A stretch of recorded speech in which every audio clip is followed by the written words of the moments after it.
Fala aí, rapaziada do nosso canal RB Futebol, trazendo mais um vídeo aqui no nosso canal. E nesse vídeo aí para falar da partida entre Internacional e Fortaleza. O Inter venceu por 2-1 no Beira-Rio, fez 1-0, Fortaleza conseguiu empatar, mas no segundo tempo o Internacional fez 2-1. E no final desse vídeo eu vou estar trazendo a minha análise da partida, aquilo que eu achei do jogo. Antes de soltar aí aquilo que os comentaristas falaram, quero convidar você que ainda não é inscrito no nosso canal, se inscreva, ativa o sininho das notificações para você não perder nada. Tudo dos grandes clubes do futebol nordestino você encontra aqui no nosso canal RB Futebol. Então vamos aí para o debate e daqui a pouco nós estaremos de volta. Tem um a menos. O Inter, por exemplo, agora está com 2 a menos. Mas o Internacional venceu o jogo no Beira-Rio contra o Fortaleza por 2-1. Fortaleza que teve um confronto direto com o Botafogo para ficar ali na liderança. Perdeu por 2-0. Jogou fora de casa. Agora de novo jogando fora para tentar voltar à liderança do campeonato. Também não consegue. 2-1, vem de 2 derrotas seguidas. E o Inter pode ir sonhando aí. Passa o Vasco com um jogo a menos. E caso vença os 2 jogos dele... Entra no G6, pontuação do São Paulo. Exatamente, que a gente ficou muito naquela dúvida, né? Que quando ele tinha aqueles 5 jogos a menos, se eu não me engano, não era um momento de estabilidade, era um momento de instabilidade. Fala, não adianta ter jogos e não conseguir chegar lá. E hoje ele faz exatamente isso. Ele começa a transformar esse débito ali. Agora, é muito interessante, porque você muda, né? Você fala muito do que era o Inter na temporada, independentemente da situação da chuva, da temporada como a bala. O time não é montado para terminar do jeito que vinha desenhando que ia ter. Então, o Inter hoje é um time que com 2 vitórias, que tem condição de fazer, ele está no G6. E o Fortaleza deu azar porque pegou o Inter não nesse momento de instabilidade.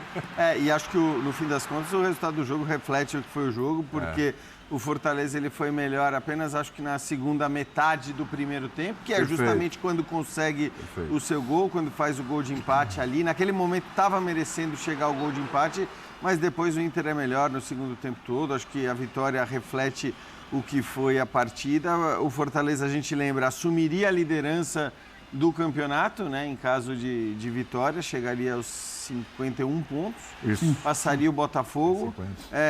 E o cenário assim, cara, o cenário do Campeonato Brasileiro, né? Faltando o quê? 13 rodadas. A gente está falando de, assim, o Botafogo com 50, o Fortaleza com 48, o Palmeiras com 47 e o Flamengo potencialmente com 47 também. Se ganhar o jogo que falta. Então, ali 4 times divididos potencialmente por 3 pontos, cara, um campeonato muito legal. Agora, para o Fortaleza, a gente sempre falou e eu continuo falando, a subida é mais íngreme.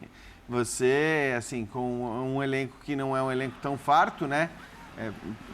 Acho que hoje, principalmente em relação ao Botafogo e Flamengo, mas o Palmeiras só tem o Campeonato Brasileiro, então também em relação ao Palmeiras, né?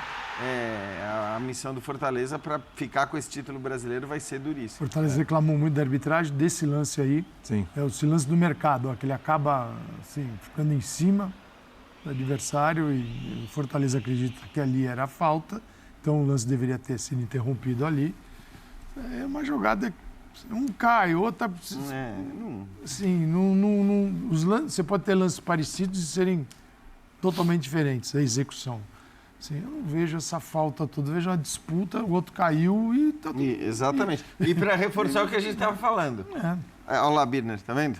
Ainda bem que o jogo não foi reapitado. Quer dizer, o critério correto foi utilizado. Aí o VAR não tem que se meter num lance como esse. Mas se vamos voltar à discussão, sem voltar à discussão, se em 50 lances o VAR foi chamado em 40, mas assim, talvez o Fortaleza foi prejudicado por não ter se revisto. É que aí que tá, isso por que mais seja errado. Mas o Fortaleza foi prejudicado pelo ato não ter errado. Ainda se chama muito. Errado, que revisar isso. Não, ele pode mudar a ideia. É isso que eu discuto, é que acho que ainda se chama muito. Não, isso eu concordo. Então, assim, ainda se chama muito. Eu sou VAR mínimo total. Mas é que, eu sei, mas o que eu tô querendo dizer é que, assim, em 50 lances chamam e 50 não chamam. Então, vamos manter os 50 que não chamam e transformar em 50 em 100. O VAR é usado para reapitar algo que o árbitro viu.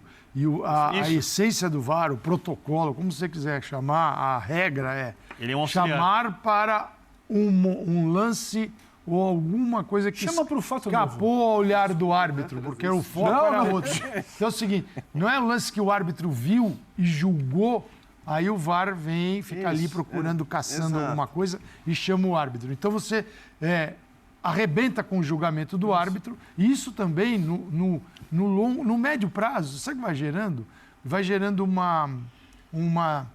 o árbitro vai perdendo a confiança, vai minando a confiança. A corrida já está estabelecida. E você obriga a mudar. Por isso, eu concordo. Sabe o que é importante a gente notar? É isso que eu falei. Talvez em 50% dos lances que o VAR poderia se meter, ele não se mete, mas ainda existe 50% dos lances em que ele se mete. Agora, é impressionante como os 50% em que ele não se mete não gera polêmica nenhuma. Ninguém fica falando, reclamando que o VAR não foi chamado, que não sei o quê. Reclamam. Não, claro, que aqui reclamam de tudo, mas eu acho que é muito menor do que quando o VAR chama, o árbitro vai lá, fica todo mundo olhando para a imagem do VAR, o árbitro fica olhando para a imagem do VAR, leva 10 minutos porque ninguém sabe direito o que decidir, porque é um lance absolutamente interpretativo. Nesse lance tem que valer a decisão de essa hiperintervenção nesse lance do Wagner Magalhães, no primeiro lance que deveria ter seguido, no gol do Juventude,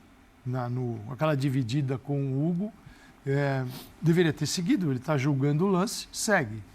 Como ele foi e mudou algo que não precisava ser alterado, quando vem aí sim o grande momento, que o VAR chama outra vez, ele fala assim, chega. Já me ferrei naquele outro lá. E esse aqui, ele deixa passar a falta. Pode ter sido isso. É um negócio doido, cara.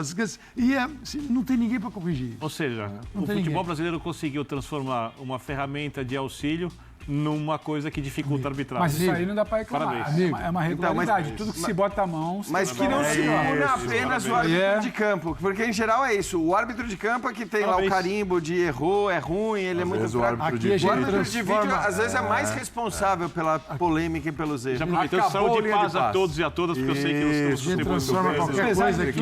Então daí, pessoal, foram os comentaristas debatendo a partida. Agora eu vou trazer a minha análise, aquilo que eu achei.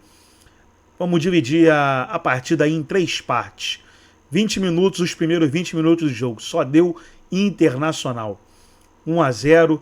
Fortaleza jogou praticamente igual contra o Botafogo, esperando o adversário. E o Fortaleza não tem se dado bem jogado dessa forma. E aí, quando tomou 1-0, o Fortaleza saiu para o jogo. Resolveu jogar. E aí o Fortaleza foi melhor. Empatou, poderia ter virado, voltou bem no segundo tempo, e aí foi a segunda parte do jogo. Aí a gente vai para a terceira, quando o Vojvoda mexe no time e coloca o Martinez e o Machuca, pessoal. E eu vou falar a verdade para você, o Machuca, ele machuca mesmo a torcida do Fortaleza, porque ele não fez nada, saiu o Pochettino, saiu o Breno Lopes, e o Breno Lopes, que estava jogando bem, estava incomodando, e o Machuca entrou no lugar dele, e o Fortaleza, após essas substituições, né, caiu drasticamente de produção, e aí só deu Internacional. O Internacional virou a partida. Lance do gol do Inter, na minha opinião, foi falta do Mercado, ele fez falta no Brits, mas jogo lá no Beira-Rio, torcida do Inter. Eu sabia que o juiz não ia nem ser chamado pelo VAR, como não foi, né? Mas na minha opinião foi falta. O juiz não deu. O Brits ainda foi expulso, né? Já tínhamos ali 7, 8 minutos de partida e prejudicou ainda mais. Gostou do vídeo? Deixa o seu like, se inscreva no canal, ativa o sininho das notificações. Forte abraço a todos e até nosso próximo vídeo aqui no nosso canal RB Futebol.